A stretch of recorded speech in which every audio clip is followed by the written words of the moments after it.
మంత్రి అడ్లూరి లక్ష్మణ్ మాట్లాడుతున్నారు. ఇప్పుడు లైవ్ చూద్దాం.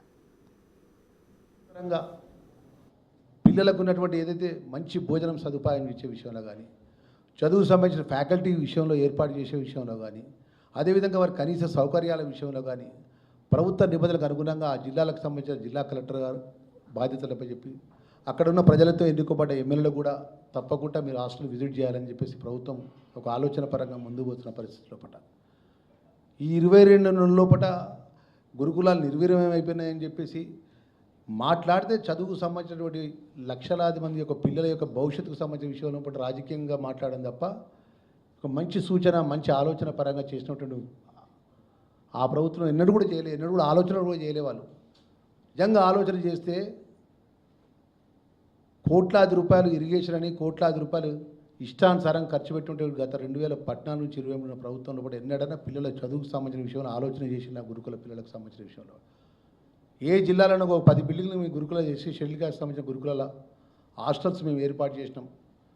ఒక 10 ఎస్టీ గురుకులాలకు సంబంధించిన పిల్లల యొక్క హాస్టల్స్ మేము ఏర్పాటు చేసినాం.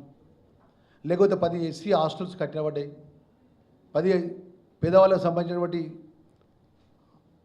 చదువు పరంగా ఇక ఈ విధంగా గొప్ప విద్యాబోధన ఇచ్చే విధంగా మేము ప్రత్యేకమైనటువంటి స్కీమ్ పట్టుకొచ్చామని నిన్న ఆలోచన చేసినారా? వారు 10 సంవత్సరాల అధికారంలో ఉండి వాళ్ళు ప్రగతి భవన్లు కట్టుకుందామా, ఎమ్మెల్యే భవనాలు కడదామా, కలెక్టరేట్లు కడదామా, కాళేశ్వరం ప్రాజెక్టులు కమిషన్ల పేరు మీద ఆలోచన చేద్దామా అని చెప్పి తప్ప తెలంగాణ రాష్ట్రంలో ఉన్నటువంటి ఎస్సీ ఎస్టీ పిల్లలకు సంబంధించినటువంటి చదువు విషయంలో పట ప్రత్యేకమైనటువంటి మౌలికమైనటువంటి ఒక మౌలికమైనటువంటి బిల్డింగ్స్లో కూడా గొప్పగా ఎన్నడన్నా ఏ జిల్లాలో ఉన్న 33 జిల్లాలు కొత్తగా ఉన్న 33 జిల్లాల్లో ఉన్నటువంటి జిల్లాల్లో ఇప్పుడు చూపెట్టమనండి. మంత్రిగా చెప్తున్నా నేను. మా స్వయాన నా నిజవర్గానికి సంబంధించిన ప్రాతినిధ్యం చూపిస్తాడు.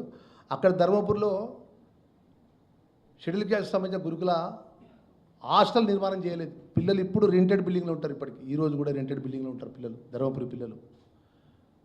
నేను వచ్చిన 2 నెలల లోపట్నే ఎస్సీ గురుకులాలు, ఎస్టీ గురుకులాలు, మైనార్టీ గురుకులాలకు సంబంధించినటువంటి ఉమ్మడి కరీంనగర్ జిల్లాకు సంబంధించినటువంటి ఎంతమంది పిల్లలు ఉన్నారు, ఎంతమంది చదువుకుంటున్నారు, ఎంతమంది అద్దె భవనంలో ఉన్నారు, అద్దె భవన్లకు ఎంతమందికి పక్కా బిల్డింగ్ నిర్మాణం చేయాలని చెప్పి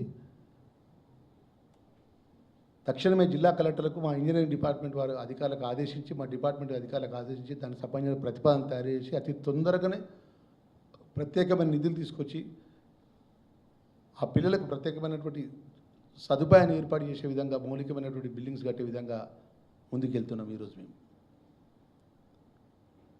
హాస్టల్స్లో పిల్లలకు ఫుడ్ పాయిజన్ అయిందని చెప్పి అంటున్నారు, లేకపోతే సరి అయిన టైంలో మీరు జీతాలు ఇవ్వలేదని చెప్తున్నారు.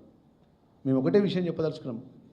మేము మంత్రిగా వచ్చిన తర్వాత బాధ్యత తీసుకున్న వెంటనే పెండింగ్ బిల్స్కి సంబంధించిన డైట్ ఛార్జెస్ మొత్తం కూడా చెల్లించడం జరిగింది. గత 3 నెలలకెళ్ళి ఎందుకు పెండింగ్ జరుగుతుందంటే ఏదైతే అవుట్సోర్సింగ్ ఆఫ్ ఎంప్లాయీకి సంబంధించినటువంటి రెగ్యులరైజ్ సంబంధించినటువంటి ఏదైతే ఎక్స్టెన్షన్ ఆఫ్ రెగ్యులరైజ్ ఫైనాన్స్లో కొంచెం డిలే కావడం వల్ల, ఫైల్ డిలే కావడం వల్ల అది కొంచెం డిలే అవుతుంది.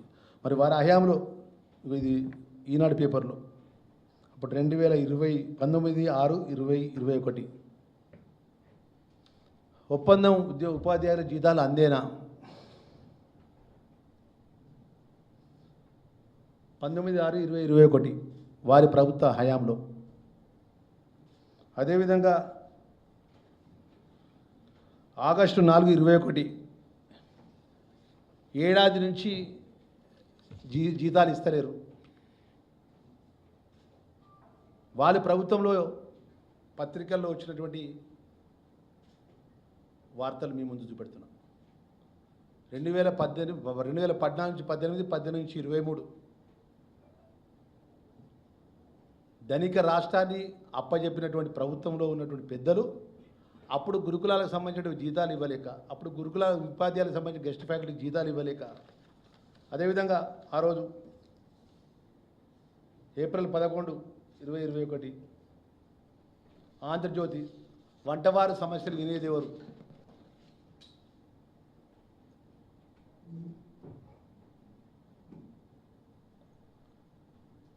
ఈరోజు మేము 22 నెలల లోపల ఆర్థికంగా రాష్ట్రాన్ని మొత్తం అతలాకుతలం చేసి రాష్ట్రాన్ని అప్పచెప్తే 1వ తారీఖున ప్రభుత్వ ఉద్యోగాల జీతాలు అకౌంట్లో వాళ్ళ జీతాలు ఇచ్చుకుంటూ గురుకులాలకు సంబంధించిన పెండింగ్ బిల్స్ రిలీజ్ చేసుకుంటూ అడ్మిషన్ పరంగా కొంచెం డిలే ఉన్నటువంటి సందర్భంలో కానీ ఇవాళ డైట్కి సంబంధించినటువంటి సుమారు 200% పైచిలకు డైట్ ఛార్జీలు పెంచి పిల్లలకు మంచి భోజనం ఏర్పాటు చేసి ఎక్కడ కూడా ఎలాంటి ఇబ్బంది జరగకుండా తెలంగాణ రాష్ట్రంలో ఉన్న ఎన్ని గురుకులాలు చదువుకున్న పిల్లలందరూ కూడా డైట్ క్యాలెండర్ ఇవ్వడం జరిగింది. ఎప్పుడన్నా ఆ మాజీ ముఖ్యమంత్రి కేసీఆర్ ఏమన్నా ఆలోచన చేసిండా? డైట్ అంటే సోమవారం రోజు ఏం డైట్ ఉంటుంది, మార్నింగ్ బ్రేక్ఫాస్ట్ ఏముంటుంది పిల్లలకు, వెల్ఫేర్ స్కూల్స్లో చదువుకున్న పిల్లలకు మధ్యాహ్నం ఏం లంచ్ ఉంటుంది, రాత్రి ఏ డిన్నర్ ఉంటుంది, డైట్ యొక్క బుక్ ఉంటుంది ఆ ఒక హాస్టల్స్లో. ఏ గురుకుల హాస్టల్కైనా పోదాం రమ్మనండి, హరీష్ రావు రమ్మనండి, నేను తీసుకెళ్తా. అక్కడ డైట్కి సంబంధించి ఇవాళ మండే రోజు పిల్లలకి షెడ్యూల్ క్యాస్ట్ గురుకులకు సంబంధించిన హాస్టల్స్లో పిల్లలకి మార్నింగ్ ఏం బ్రేక్ఫాస్ట్ పెట్టినారు, లంచ్ ఏం పెట్టినారు, డిన్నర్ ఏం పెట్టినారు, ఎస్టీ గురుకులాలు పోదాం అక్కడ పిల్లలకి ఏం పెట్టినారు, అదేదో మైనార్టీ గురుకులం పోదాం అంటే ఆ విధంగా మొత్తం యావత్తున్నటువంటి తెలంగాణ రాష్ట్ర గురుకులాలు చదువుకున్న పిల్లలందరూ కూడా నేను ఏ భోజనం అయితే తింటున్నా అంతకంటే గొప్పగా భోజనం తినాలని ఒక ఆలోచన ముఖ్యమంత్రి ఆలోచన చేసి డైట్ ఛార్జీలు పెంచి డిప్యూటీ చీఫ్ మినిస్టర్ గారు డైట్ ఛార్జీలు పెంచి పిల్లలకు